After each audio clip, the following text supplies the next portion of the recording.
Welcome to the Living the Dream podcast with Curveball. If you believe, you can achieve.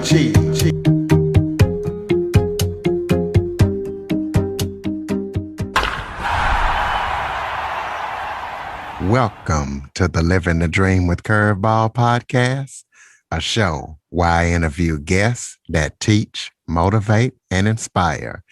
Today, I am joined by Roy Samuelson. Roy is an audio description narrator. For those of you who might not know what that is, just imagine a sports announcer telling you everything that's going on and announcing the game to you where you can hear it and you don't necessarily have to see it, especially on radio. Well, that's what Roy does, but he does it for TV or movies or anything like that, so that the blind can watch movies along with their sighted counterparts and still know what's going on. Because, sometimes you might be watching a movie and it might go silent. Well, that's where Roy can fill in the gaps so you can enjoy the movies just like your peers. So, Roy, thank you so much for joining me today. Oh, it's a pleasure to be here, Curveball Curtis. Thanks so much for having me. Well, why don't you start off by kind of giving people a little bit of background about yourself? Sure. I'm a sighted white guy that's been involved in voiceover for quite a few decades now. And I've been working in audio description for, I'd say maybe about 10 years or so. And with it, I found a lot of surprisingly exciting angles to explore as far as both including our audiences in the conversation, as well as professional disabled talents on all aspects. Well, kind of explain in your words. I know I explained it, but explain to people what audio description narrator is and tell us how you got started in that field. Oh, sure. It's a great question. I think you did a really great job of explaining it, that sports announcer giving the play-by-play of what's happening on the field for like a podcast or a radio show. It's similar to movies. And when things are happening visually, sighted people know what's going on, and audio description is a way for blind people or low vision people to be able to understand what's going on too. So it's kind of given that parody of experience. In other words, that similar sort of immersive experience of a movie or a TV show. Specifically for me, audio description can be even beyond that for educational purposes or for live theater. For my purposes, I like to focus on TV and movies. Well, what made you want to get started in this? Were you doing other kind of voiceover work, or do you have somebody blind in your family? How did you get started? Oh, great question. So the work opportunity came along the voiceover side. In other words, a lot of the work that I do is whether it's voicing a commercial or a video game or a announcer on something you might hear outside of audio description. When I had the opportunity to do audio description, it really combined a lot of elements of voiceover into audio description. So like my opportunity to audition for this work, I was so excited the night of the audition, like after I had done it, that I didn't get any sleep. And it was because I was so excited about the opportunity to explore this. And I've been pretty lucky with the opportunities that have come my way to be able to voice audio description. But along the way, I started connecting with audiences and asking what worked for them, and it started changing my performance, and it started changing my reads, and it made it better. So I'm constantly learning from our audiences and what they want and what they need and deserve, as well as having some of my own personal experiences with some people that had gone blind. It became a way for me to absolutely connect with them, where there weren't these stumbling blocks where we could say, oh my gosh, wasn't that funny when this scene happened and so did that? And I'm like, oh my God, did you see that part? When I'm like, oh my God, that part was just so cool. That there wasn't this gap. We were able to have a conversation without saying, oh, you missed that part. So what happened there was, and then all of a sudden you're explaining a joke and it's like the story gets buried and it's like that flow that happens stopped. And so audio description removed that, and that was my own personal experience with a personal friend. But beyond that, I've also connected and partnered with a lot of blind and low vision people to make sure that this work is being valued in the way that I think it's deserving. So when you do audio description, are you actually watching the movie, or is there like a script or something that you read that's actually describing, or are you watching the movie and just kind of describing what's going on off the cuff? Oh, that's a great question. I'm just the voice guy, so I am given a script. And a really great question, Curtis. That audio description is a little different than other kinds of access. I'm going to compare that closed captioning provides words on screen for people who can't hear. And with audio description, it's actually not the same sort of thing. It's not a transcription. It's a whole new kind of adaptation of the visuals. So the team that I work with is pretty multi-layered. There's the writer who uses the visuals from a movie or a TV show and writes a script. And in that script, it's the words that I say, and it's also the timing of when I jump in and when I'm jumping out. There could be lines of dialogue that give me cues. There could be music cues or audio cues that allow me to know when to jump in and also when to leave. As far as the actual experience of recording it, I'm given the script, and in most cases, I'm given access to the film, whether that's the audio and visual film or TV show, or if it's just the audio. And I'm usually directed, or I have an engineer who's joining the director to make sure that everything is coming in at the right time and the right place, and the intention that I'm bringing to the work is matching with what is happening visually. So beyond that, there's also a quality control person. And then there's someone else who is similar to an engineer who makes sure it's placed correctly, and somebody else is doing the mix.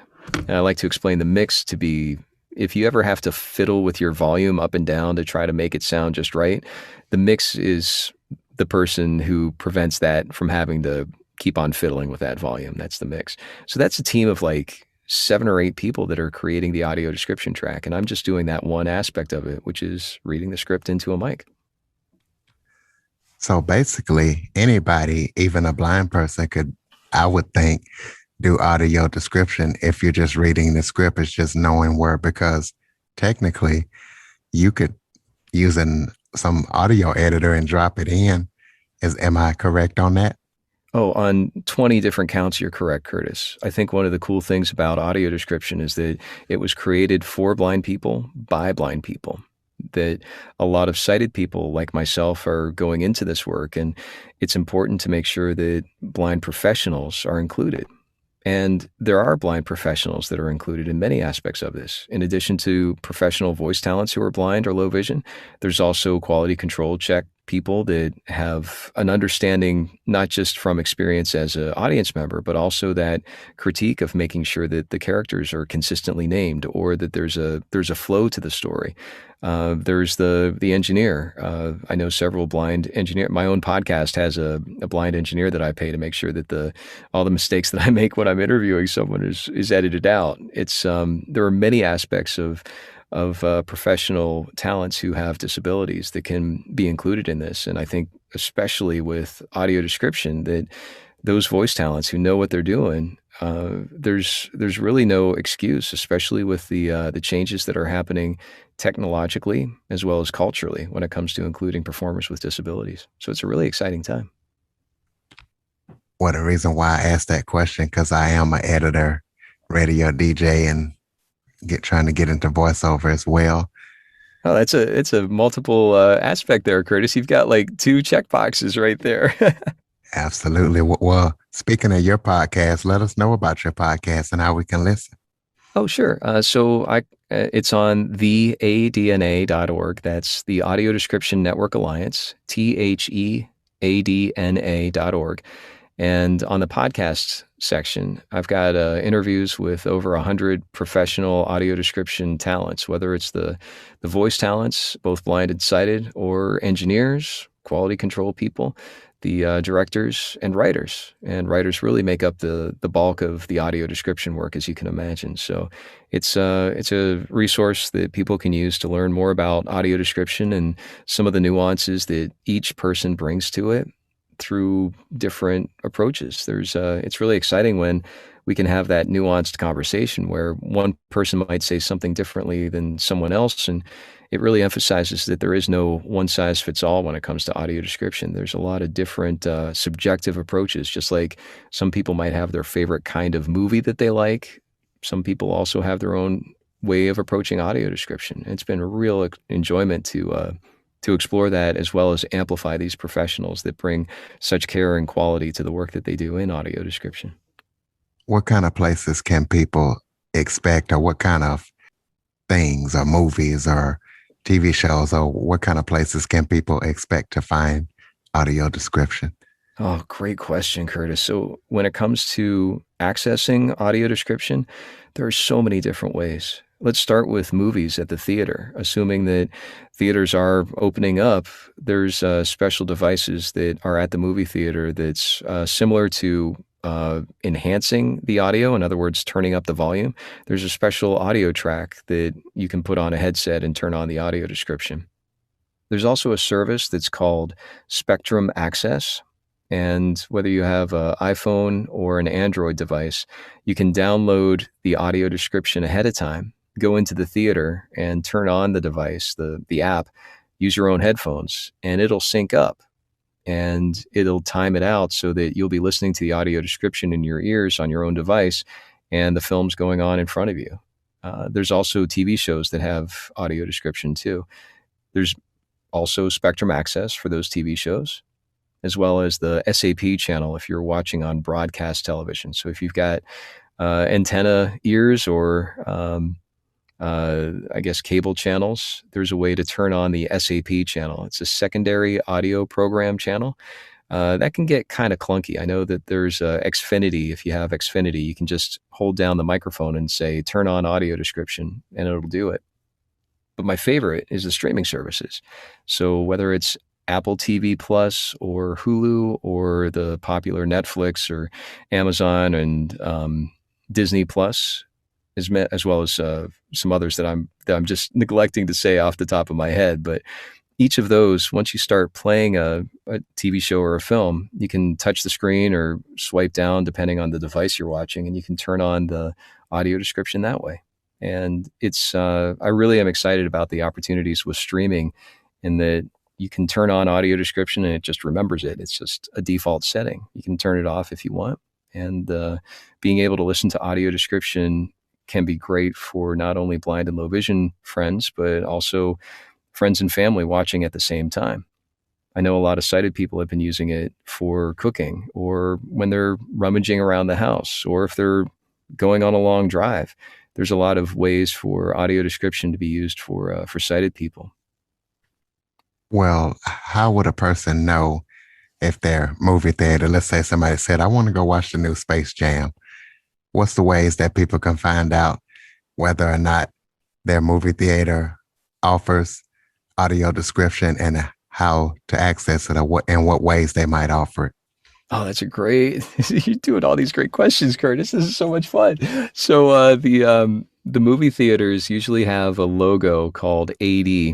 The irony isn't lost on me that blind people have to look for a logo that's visual. That's kind of a problem there. But in the listings that have the theater, it usually does include AD as one of the accessibility. And most movie theaters are pretty good about that. I find that when you go to the movie theater to talk to a manager and say, I want the audio description, and make sure it's the audio description. Unfortunately, there's a lot of people that mistakenly think that it's just the sound enhancing headset, which you turn it on and it's not going to give audio description. It's just going to make everything super loud. So it's making sure that the audio description track, and as more organizations like movie theaters are aware of audio description and become knowing about it, they're getting a better understanding of, oh yeah, that's the audio description track. And also the Spectrum Access. I feel like I'm a evangelist for Spectrum Access. There's no other thing except that I just love it. But going to Spectrum Access and for that movie theater, seeing if Space Jam is there or whatever other movie's there, and being able to download it prior to the screening, and then go to the movie theater, just tap the button and it just automatically syncs and it turns on right in your headset. And that's my favorite way. Let's say somebody lives in a place that their favorite movie theater does not support audio description. How could you go about trying to educate them and get them to incorporate audio description?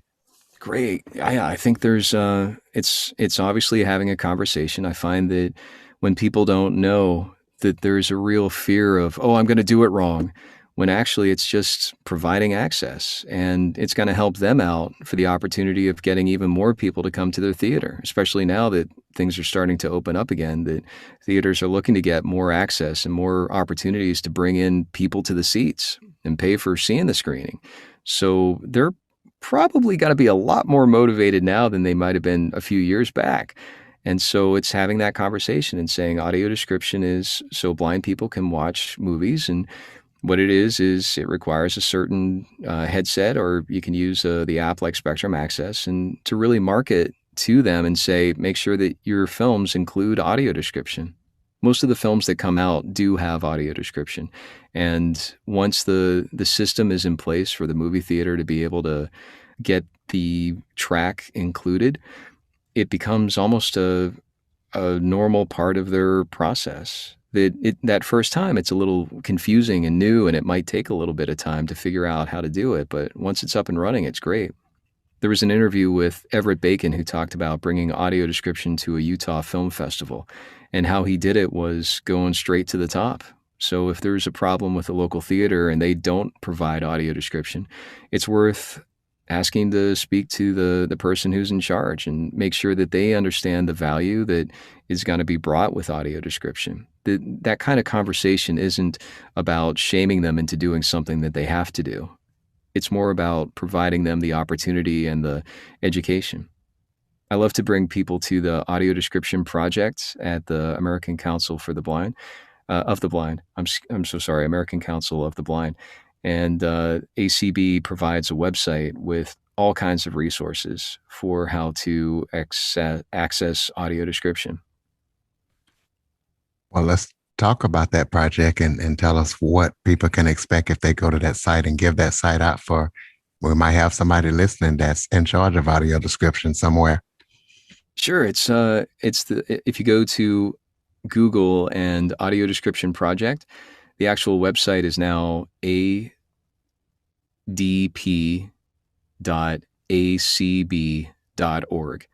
So they've made it a little bit easier. So it's Audio Description Project, American Council of excuse me, of the Blind. I've been talking to my friend at AFB recently, so I'm getting that a little confused there. Excuse the word choice. So adp.acb.org,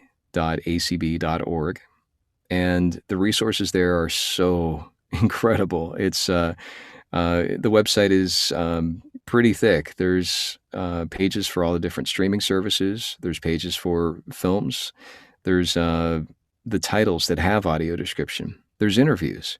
There's all sorts of other opportunities to learn about audio description, how to turn it on, and ways to contact companies. It's a really great resource. They've done a really good job at the Audio Description Project.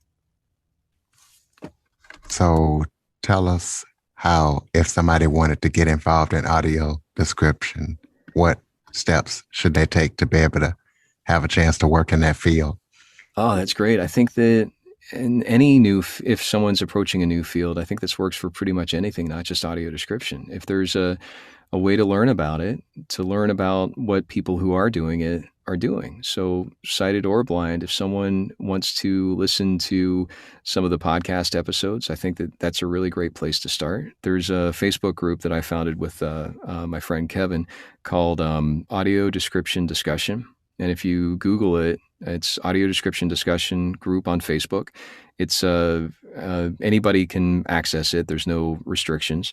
We've grown to about 1,400 members, and there's a lot of really great lively conversations that are happening, both for identifying race and gender, as well as what's necessary for audio description. So they really get into the nuance of what audio description excellence and quality means.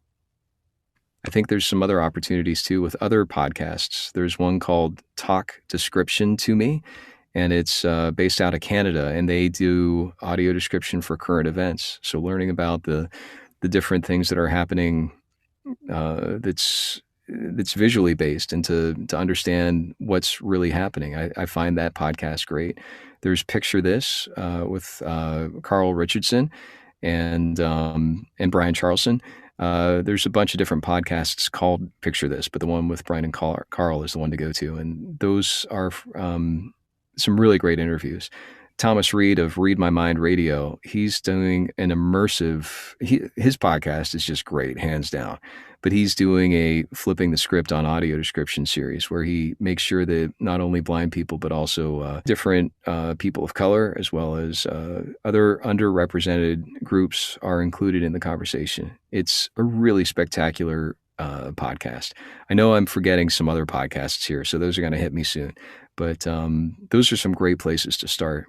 The audio description discussion group has all sorts of players. It's a great place to meet some people. And then back to the audio description project from ACB, there's all sorts of resources there to learn more. Well, you gave out your Facebook group. Go ahead and throw out some more contact information and social media links, any websites that you might have where people can connect with you if they have questions. Oh, thanks, Curtis. So on Twitter, I'm at Roy Samuelson. That's RoySamuelson, at Roy Samuelson. And there's also at ADNA, that's Audio Description Network Alliance, ADNATHE. And then if you do the search for hashtags audio description, that always brings up some really great opportunities. And to follow me, you can go to the Facebook group. I think it's a group. It might be a page. It's a page. My mistake. Roy Samuelson Biz, B-I-Z. And my website, roysamuelson.com, has some other information there. But where I'm really focusing my energy is to make sure that in this work of audio description, not only is that it's bringing the best, I love opening doors to audiences and talents in the entertainment industry as a whole and connecting and inspiring both allies and professionals in the various sectors of this. It's so exciting for me. Well, you got any final thoughts before we close it out? This has been great, Curtis. I'm so glad to meet you over this podcast. And I think one of the things that excites me most about audio description is how many people are starting to learn about it and engage with it in ways that are relatively new. And it's been great to continue that conversation. Well, I appreciate you shedding light and education on audio description. I use audio description myself, and I want to take this time to thank people like you who take time out to do it for us. Oh, thanks for saying that, Curtis. I'll be sure to pass that along to all the other professionals to make sure it's of the best quality that it can be. And I also want to take the time out to let the listeners know to follow, rate, review, and share after listening. And if you're an Android user, go to the Google Play Store and download the Living the Dream with Curveball podcast app. Roy Samuelson, thank you so much for joining me today. Thanks again, Curtis. For more information on the Living the Dream podcast, visit www.djcurveball.com. Until next time, stay focused on living the dream.